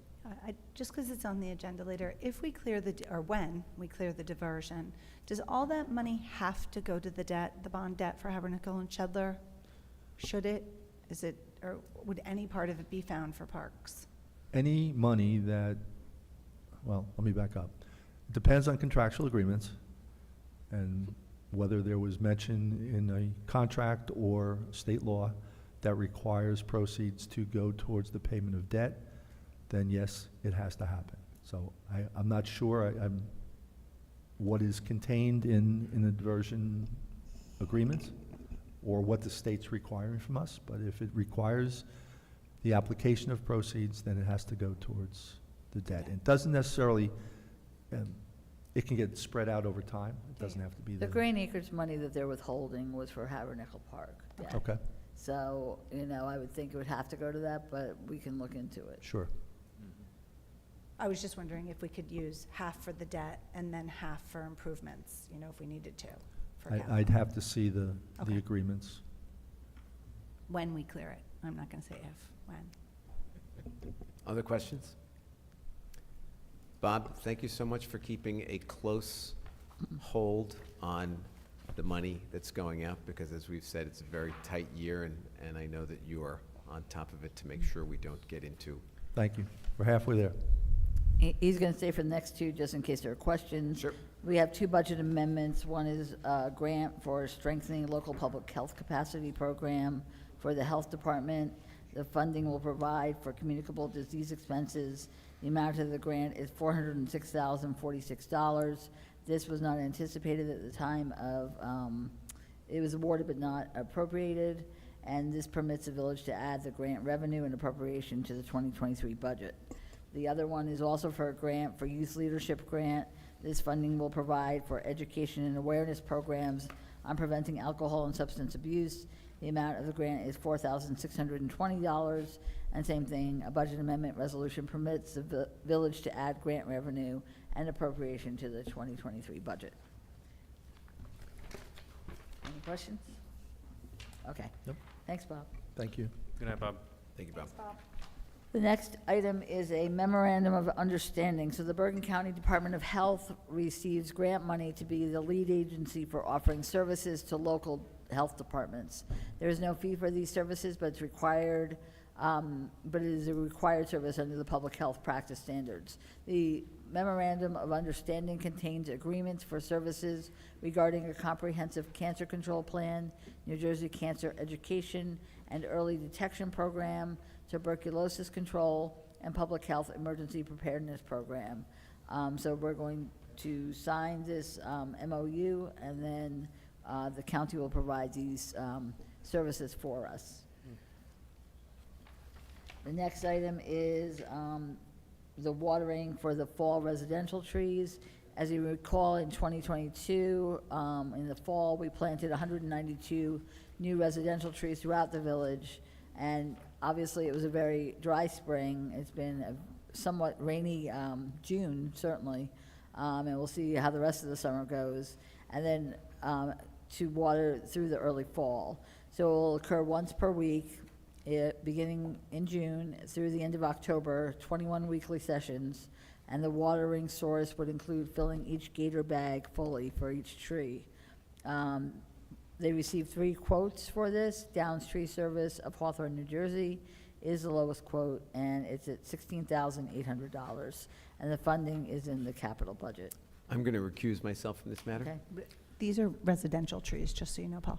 Correct. They're not CBD trees. Okay, just so you know. Down It's Street down. Service. Oh, okay. So, question, it said it would start in June, so we're like at the end of June. Right. So, I don't know if they started yet or not. I don't think they have, but, you know, I mean, it how may could extend they further. if we haven't? Then it would extend further, right? Right, no, it would be good, because we've Yeah. had a rainy June. Correct. It would be, so can you find that out? I will. So, so from Shade Tree, I just want to add a couple things with this because this is important. Again, we've dealt with the CBD trees and provided water. That was all previously decided twice a week because the businesses don't have access to water. Remember when, with all the extreme weather, remember when the smoke and fire was occurring? We were really, really worried on Shade Tree about the viability of all the baby trees in town, and we've planted hundreds of them on street trees. So Shade Tree has shifted this capital. They do monitor it if we get rain, like just now, we've canceled the watering in town, and it accrues, because chances are it'll get hotter again. So they do, Nancy, I don't know if Matt's still here, we are watching that. And the reason this is, we've never really done the residential, but there was such an investment in those capital trees that we were really worried they'd be gone. And if we miss this week, because it's been raining like the end of days, we will get more time. No, it's been, the poor trees, they're in such shock from it. So the Shade Tree Commission, Carolyn and Andrew both felt that this was money well spent, shifted from future trees to ensure. Added to that, we are working on kind of an adoptee letter for Adopt a Sapling that we're going to extend into the public and encourage owners who are receiving a new tree to assume more care and understand the care a little better. No judgment, but we didn't do the best job, meaning we, Shade Tree, of telling people this is in front of your house and this is your due diligence, and we're going to be working on that. So I just wanted to add that. And if you see an empty Gator bag, fill it up. They make me, I'm telling you. Okay, the next item is to award a contract under state contract for a 2024 truck and chipper body to Gabrelli Truck Sales of Dayton, New Jersey, not to exceed $200,091.38. Funding is in the capital budget. Questions? The next item is awarding a contract under Educational Services Commission of New Jersey Cooperative for equipment body for a new truck for the Signal Division to Cliffside Body Corporation of Fairview, New Jersey, not to exceed $19,170, and the money is in the capital budget. Questions? The next one is for tasers. You did have a new item in front of you this evening because the attachment was incorrect. So I just want to let you know the correct dollar amount is 26 tasers, and it's awarded under a state contract, and it also includes the holsters, the cartridges for training, and the annual recertification cartridges. It's to Axon Enterprise, Inc. of Scottsdale, Arizona, not to exceed $106,214.14, and the funding is in the capital budget. There were various dollar amounts in the memo and the resolution and in the backup. They all match now, so. The next item is authorizing the NJDOT aid grant application. So every year we do apply for the NJDOT municipal aid grant. This project for this year is South Pleasant resurfacing with enhanced improvements for the disabled. Not only would it be resurfacing, but also the constructions of a number of ADA ramps near the Hawes School. As part of the grant application process, the Village Council has to approve a resolution authorizing the grant application. Questions? The next item is, let's see, award contract under Sourcewell Cooperative Purchasing, and this is for a plow for the new truck that the Signal Division has ordered. It's to FDR Hitches of Hawthorne, New Jersey, not to exceed $7,971.30. The funding is in the capital budget. And then the final item is the update on the diversion. We had to go out and get updated appraisals. We're required to have 2 appraisals, as we did for the grant application that we put in for the acquisition. The last appraisals were quite old, and so Green Acres has asked us to get an update. So we have reached out to those appraisers, and they are in the process of doing that. We also had to get some additional information from our surveyor. That part of it, the surveying part, has been sent to Green Acres. We are still waiting for the updated appraisals. As soon as we have them, they will go in. As far as we know, that is the last piece that they're asking for at this time, for it to go to section, this is the final application, part 1, and then if they approve that, so then it has to go to all of Green Acres. They have to discuss it, they have to approve it to move forward. Then it's the final application, part 2, which includes another advertisement, another scoping hearing, and then after that, then what happens is it goes back to Green Acres again with all that information. Then they have to approve it again. Then it goes to the State House Commission, and then they only meet like once a quarter. So they're going to meet in September. We definitely will not make that one. They meet supposedly in December. I asked our consultant, Chris Colley from Topology, if he felt that we would, get there and be able to be there in December, and he said, it is possible. I am telling you now, and I already spoke to Keith Kasmark, I am going to see this to the end. I've been working on this for 7 years, and I am telling you, and it's been in existence, we've known about it for the last 13.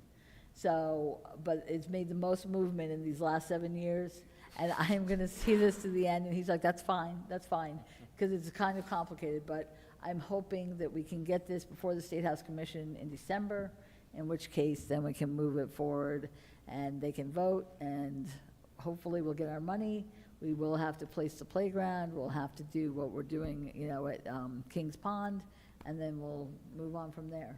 And hopefully never have a diversion again. So that's where we're at. Heather, I want to thank you on behalf of everybody in town, because you have worked on this thing tirelessly for so many years. And by the way, I think you're doing Keith a wonderful favor saying that he can't have it. I'm sure he didn't fight you too much on that. He didn't at all, actually. I didn't think so. so. And this is obviously a real persnickety project. It So is. we all really appreciate it. Just out of curiosity, how much money does this free up for us? I'm not 100% certain, because they did release some of the money as a good faith gesture because they had seen us moving forward, and that was maybe about a year ago. So I'd have to check that, but I will find out, and I can probably announce it at the next meeting. And I'm curious, because this is money that we have not accounted for in our budget? Is that correct? Well, again, the money that they're withholding is Green Acres money that was supposed to go to the debt for Habernickel Park. And they withheld it because they found out about this diversion. I see. So this would go directly to that debt. Well, that's what Bob That's is what going the to check question into. was. That's what Siobhan was asking about before, And so. I'm just thinking that, again, in this very tight budget It'd be year, nice. It would be it'd be nice. nice to have an extra couple of bucks. But I laying don't know around. if we can do that. The other thing I do want to mention is I want to thank Janet Fricke, because I know she's worked very, diligently on this. She worked when Roberta Sonnenfeld was the manager, and she's worked very well with me as well to try to move this forward. And definitely Chris Colley at Topology, without them, there's no way that we would have been able to do this or get it this far. It's a very complicated process to try to clear a diversion, especially of this kind. So Well. I'm relieved we're kind of seeing a light at the end of the tunnel. Fingers crossed. Right. Thank you very much. I have a couple questions. I'm sorry, I have to. No. Sorry. So, first of all, thank you. Question. So, can you send the date of those hearings to the whole council? And can we go to advocate and help you? No, it's actually a hearing here. Okay. Yeah, we don't get involved. I don't know about the State House Commission. That's Okay. possible. I don't know if they meet virtually or if they meet in person, and I don't know if they take comments. But Okay. the scoping hearing is done here. And will the same larger sign go up in the neighborhood? It may have to, I don't know. I'd Okay. have to find out. I'm not 100% sure about that. So when we get the first approval, then we'll move on to the second. Again, the appraisals, it may take until mid-July to get those, the updated ones. Right. And then, like I said, then it still has to go to the smaller Green Acres group, then it goes to the bigger group, then it comes back, okay, now you can go to part 2, so. So and the appraisals are just for the land. So once the land is cleared and patchworked, where are we with the playground and the installation? Do we still, does that have After to be the done? State House Commission approves it, which we're hoping is December, Right. we have 6 months to place it. Is there any penalty for pre-placing it? Yes. 'Cause- Okay, It won't count. okay. It So won't we have to count wait towards for it, that to because I clear. asked that question. Okay, because we Yeah. have it in capital now, and it would be a bonus playground to get it in now. If like we've already allocated money Sure, from but, capital. yeah, no, I did ask that question, and they said if you place it before the State House Yeah. Commission approves it, that it doesn't count No, we don't towards the wanna do that then. diversion. Okay, and there, if it's December, are we still encumbered by that weird 6-month situation that, Mhm. okay, Yeah, so it'll be June. By June, we Yeah. would have to have it placed. okay, Anybody else? thank you. Good. And with that, we will return to public comment.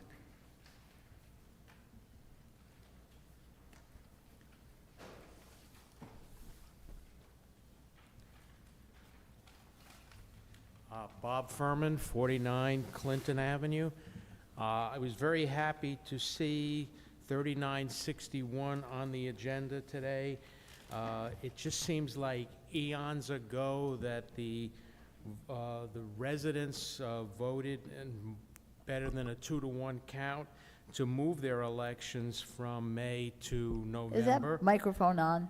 Could you just check it? Is it button? I think you just have to move it closer to yourself, Bob. Yeah, Okay. Yeah. that's Just- better, yeah. thank Got it. you.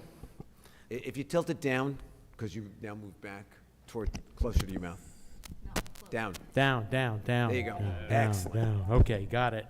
And it seems to me that 3961 closes the chapter on that. That's the final chapter, and it just a nice, clean feeling to know that this is done and finished. And I don't know why it took so long, but I applaud you guys for doing it. Thank you very much. And thank you for all your efforts on this also, Bob. Anyone else?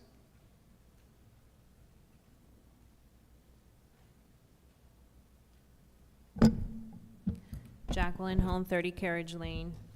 Thank you, Councilwoman Lorraine Reynolds, for answering my question regarding the complaint and the corrections for the submission of the application for the acquisition of 510. I will forward those notes to Matt Rogers, and hopefully we'll get some answers. We discussed another speaker came up and commented about the trees at Shedler dying, and that was made aware to Councilmember Winograd through social media, and you responded saying that thank you for telling us and you would look into that. That was last month. If we could get a response to that fairly quickly. And also in April, there was a message also on social media saying during your report tonight that you had failed to update the council and public on a very important point that was discussed at the 4/25, April 25th Parks and Recs open space meeting pertaining to Shedler. There is a long list of residents' questions and concerns that remain unanswered. As such, a committee member recommended the village council create, so a committee member from that Parks and Recs open space committee meeting. One of the committee members recommended that the village council create a question and answer addressing all concerns. And I asked you why wasn't that mentioned? And you responded that after the joint meeting, you said, hi, after the joint Parks and Recreation meeting Tuesday night, I did follow up with our village manager to let her know of the FAQ concept via email and see who she could assign to create the document. That was in April, 8 weeks ago. 2 weeks ago, I reached out again and said, hi, any updates on the FAQ? It's been 6 weeks. So I was wondering if you could provide an update and where we are with the FAQs that were provided to be created as a document and then publicly circulated to everyone. Thank you. Thank you, Jackie.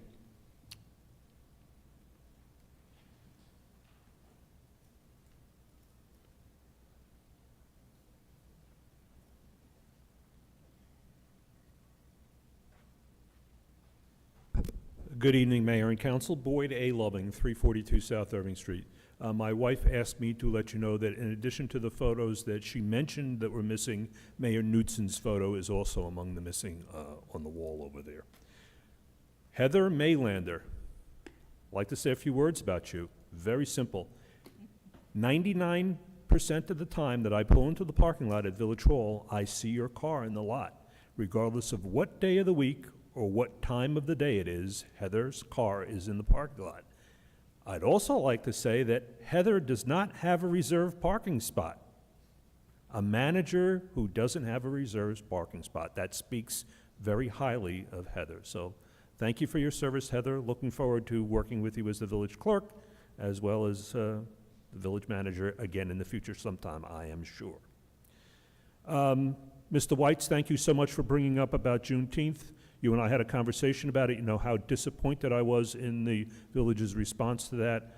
I'm looking forward perhaps to working with you on any committee that is formed to try to come up with some way in which the holiday can be recognized. And I am not necessarily suggesting that everybody have the day off that day in the village, but just some recognition of some form would be great. Councilwoman Reynolds mentioned about the parking on, I believe it was North Walnut Street. Just an observation, as I drive around the village, there are many areas where there are parking restrictions, and I think it would be a good idea to evaluate some of those areas now. And I will cite an example. Before Graydon South was built as a place for the high school students to park, parking restrictions went up on many streets around the high school that prevented people from parking at any time between 9 and 3 on June to July, Monday through Friday, September through June. There were others that had these odd times. You couldn't park between 8:30 and 10. I think all that needs to be looked at again, because now that the students have a place to park, in prior it was a dirt lot, gravel lot, now that it's paved parking, now that you have the church and you have parking at the church, I think some of those restrictions could be eased. And there are others, like Hope Street is 2-hour parking all the way down by Cedar. I'm not sure what that is all about, so perhaps a committee could be formed to take a look at some of these parking restrictions that were put in place. Some, when I moved to town, and I've been here since 1979, some of them may be able to be adjusted now. Businesses have moved. There's no longer a store at the corner of Spring and Maple that generated a lot of parking in that area. So just take a look, particularly the high school ones. That seems to me like, I don't think any of the high school kids are going to park on any of the streets anyway. So maybe ease some of those things that would be beneficial to the residents. And that's all I have to say. Have a good evening. Thank you. Thank you, Boyd. Anyone else? Seeing no one, I'm going to close public comment. Sure. So with respect to the first issue, I'm hoping you can help me out here. On social media, there was the berm that was prior to my placement, and from the photo that I was tagged in, a lot, if not all, of the trees appeared dead. I did take the photo, I forwarded it to our legal counsel and our engineering department because the project's still within engineering, and I believe Matt has an update on that, of what we're doing and how we have to discuss it, because those are new trees. The trees in downtown are under warranty, so I don't know what the legal structure for that vendor was. I did forward it to the appropriate people, and I'm waiting for an internal review by our legal and our engineering department. I have not received an answer. I know Matt has been trying to follow up on it, and I'm going to let him speak to that. With respect to the joint meeting, I hate saying this, but I want to be clear. On things that I can be helpful on, because those trees are part of the berm. On issues with Shedler, we've all been instructed, because of the threat of litigation, to not engage. So with respect to the frequently asked questions, I did ask Heather if there was a member of staff, and we don't have somebody to dedicate to that. Our committee, which was joint between open space and parks, has created a much broader project. Ellie was here. We are doing a spotlight and an assessment of all facts of all inventory so we can, on all open spaces and parks, and we've started that process. Jim Bossler from Open Space is on it. Ashley, who was the rep, is on it, and those volunteers are fairly tapped with doing the due diligence for that committee. So one, I can't really respond to anything that touches close to litigation on the advice of our attorney. Two, the Parks Department and Open Space is working on all our parks, not just Shedler, to address many questions of what's an issue, what's an opportunity, and how we can better promote all of our parks. And that will do two things. One, it'll keep the public informed, and two, it will make sure that all of our other parks are addressed as well. So I hope that helps. And Matt, if you could speak to the berm. And wait, one just question, because Fetch right here. If you're talking about the berm, I thought you were talking, okay, you're not. You're talking about interior trees. Okay, sorry. I just wanted to confirm that. So then I won't speak to the berm. No, FETRA had a different. A different issue, okay. I thought Jackie referenced Yeah, FETRA's thing and two separate trees. Just so everybody knows, and I think I discussed this at a prior meeting, there's a bit of a contest that's going on in the contract with the contractor for the trees that were in the berm and planted in the berm. A number of them have died. A number of them weren't put in properly.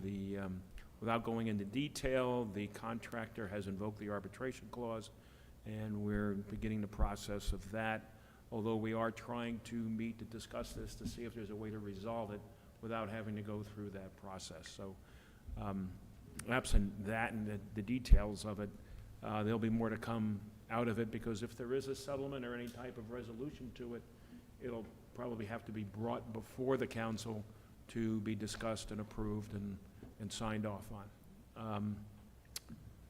And I don't know much about the warranties on the trees in the Central Business District. That's brand new. Yeah. And I haven't been involved in that contract, but I have a feeling I'm going to learn about it. So there'll be more to talk to later on. Can we go back to the berm? Like, wasn't it, I don't know, typically I would think it's simple. We're planting a tree, we guarantee it to, if you water it, we guarantee it, we'll replace it if it dies. Yeah, That was not the contract? I think the contract was, there was a warranty with regard to it, and there are issues with the way they were planted. There are issues with, how the process has gone on since they've been planted. So we'll get there, but it's being contested at this point in time. So We didn't plant them, correct? we did not plant them, no. Okay. We paid somebody to do it. Okay. And I was just hopeful they'd issue And us a credit, but now it's with the lawyer. No, I don't want to go into details. The contract hasn't been fully paid. There's a contest with regard to it, so we'll get into it. So. Thank you. And thank Thanks, you, Matt, Matt. for looking Anybody into else? it. Good? I don't know. Was there someone commenting online? There is. Oh, forgive Somebody me. forgot. So you got to open Yep, public comment. I apologize, and they've been there. Leo, you're first up, and you're on mute. Hello, this is Susan. Hi, Susan. Hi, I'm Susan Ruan, 705 Kingsbridge Lane. I'm calling in regard to the footbridge again. I realized there was a meeting for 510 West Saddle River Road for the application to apply for the grant to get that. However, I know Josh Gottenheimer's office sent over a grant to Chris, the head engineer, and that seems to be poo-pooed, unfortunately, to use a lack of a better word, by the village council for not pursuing. However, Delaware Township in New Jersey just received a grant for $450,000 to fix a footbridge on their land. And I'm not certain why Ridgewood is thumbing their nose up at the footbridge grant when other counties or other towns are doing it. And yet, and I'm also baffled by how Ridgewood is pursuing the 510 grant, which is really for a parking lot, and yet thumbing their nose up on a safety concern of the footbridge. Again, 2 children have now gotten hurt on the footbridge that we know of. Okay, I don't know if I should be doing an Oprah to find out how many other people have gotten hurt on that road that we don't know of. But at the same time, something needs to be done. And as for a tight budget, I remember a few meetings back, I want to say early on, when the new council began, there was a grant that came in from the former mayor that applied, and it was for a few $100,000. I'm not certain where that money went, because that was money that appeared out of nowhere and everybody was very happy about it. And I'm not certain why that money, did that money go to Shedler instead of putting it towards the footbridge or other safety concerns in Ridgewood? Because again, everything seems to be directed only at Shedler, and other safety concerns are completely ignored. All right, thank you. Thank you, Susan. Catherine, you're up next. You're on mute? Yep, can you hear me now? Yep, we can. Okay, so I just wanted to mention 2 things. The issue of the mural in the underpass, train underpass was mentioned. And while I appreciate the art. Catherine, can you state your name and address? Oh, sorry about that. Yep, Thank you. Catherine Schmidt, 123 South Irving Street. So while I appreciate the art, I appreciate even more so the need to maintain that underpass on a regular basis. And yes, $50,000 is a lot, but I would suspect that some of that is because we have not been maintaining it regularly. And so, you know, getting rid of the stalagmites and the stalactites, making sure that it's painted, and that may be something that has to be done every year.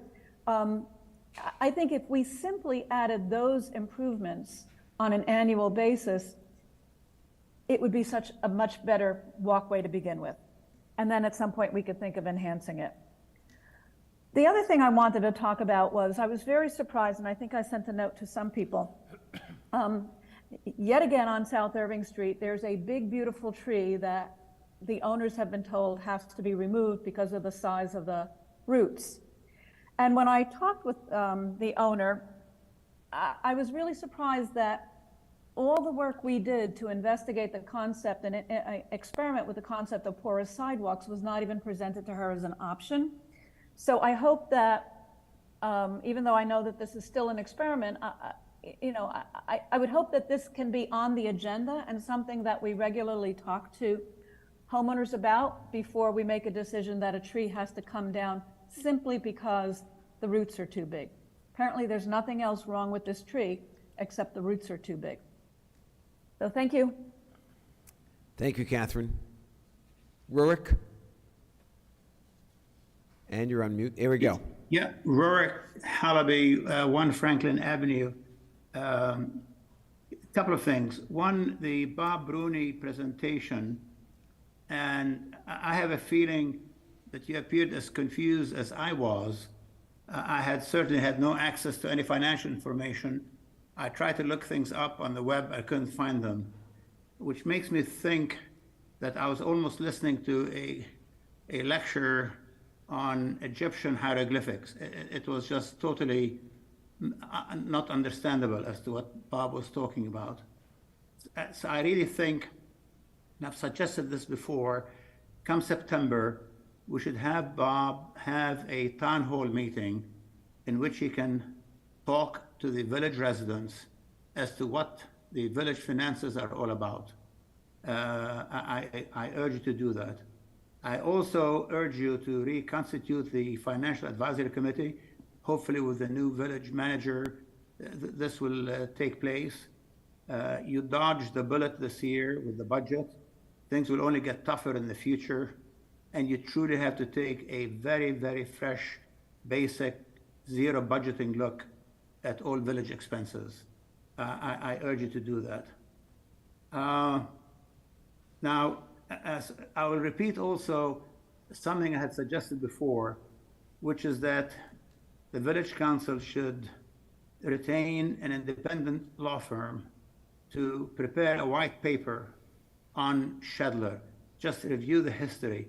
There is so much nonsense that's flying through the air, and the longer things go on, the longer it becomes your problem, when in fact you have inherited something that's been brewing for years and years and years. One last thing, and just to add to what Cynthia said, the CBD is looking better and better, really better than ever. And yes, the garbage cans were worth every penny we spent on them. So thank you, Siobhan, on that one. Anyway, keep up the good work. We are getting better and better in Ridgewood. And I, as a 54-year resident of Ridgewood, feel as good as I have ever felt. Thank you very much. Thank you, Rurik. Cynthia, did you want to come up? I'll be brief because I know it's late. Cynthia O'Keefe, 542 West Saddle River Road, Ridgewood. So it came to mind when I was listening to you talk about the berm, and actually I have to credit Rurik Halaby, because there was a conversation a while back that spilled out into the parking lot after one of our VC meetings, and he said, "Where were you when the berm was built?" So speaking about the berm, you know, I always had this in the back of my head, and maybe, you know, you have the answers that, you know, I'm not aware of, but I know there was dirt trucked in to build that berm, and I guess there were a number of questions as to whether that was tested for contamination. So it was? Okay, I see some Lorraine shaking her head, so, okay, so definitely substantiated that that was, okay, that kind of answers that question. And I guess the agenda item that we didn't see tonight that was removed had to do with the historical consultant. So I don't know if anyone wants to address why it was removed from the agenda, or, you know, if information will be provided at a later date, that would be helpful. You know, as we are trying to follow the process, and many of us were at the meeting last night with Bergen County, so we do want to, you know, not police the process, but definitely make sure that, you know, the correct details are given to, you know, to those authorities when an application is filled out, because there obviously were some things that weren't represented properly. So it'd be helpful to get those answers. Thank you very much. Thank you, Cynthia, and I believe that that is going to be rescheduled for July 12th, if I'm not mistaken. Any other comments from the public? I just want to thank Cynthia, because she too showed up and power mulched on Monday, which was awesome. And we were joking about how intense it was, and I was very grateful you were there, and she was responsible for South Broad Street, so thank you for being there. And with that, I'm going to close public comment, and we will move to adjourn. I need to do a resolution. Be resolved by the Village Council of the Village of Ridgewood that the Village Council meet in closed session on June 28, 2023 at 7:30 PM or soon thereafter, as the matter on the agenda can be reached, and the said closed session will be held in the caucus room of the Ridgewood Village Hall, 131 North Maple Avenue, Ridgewood, New Jersey. Be it further resolved that the matter to be discussed in closed session is limited to personnel matters to include village employee holidays. This matter is allowable under NJSA 10:4-12 et sec. And be it further resolved that the minutes of this meeting shall be made available to the general public when such matters have been deemed completed by resolution of the Village Council. May I have a motion? So moved. Second. All in favor? Aye. Anyone opposed? Okay, thank you.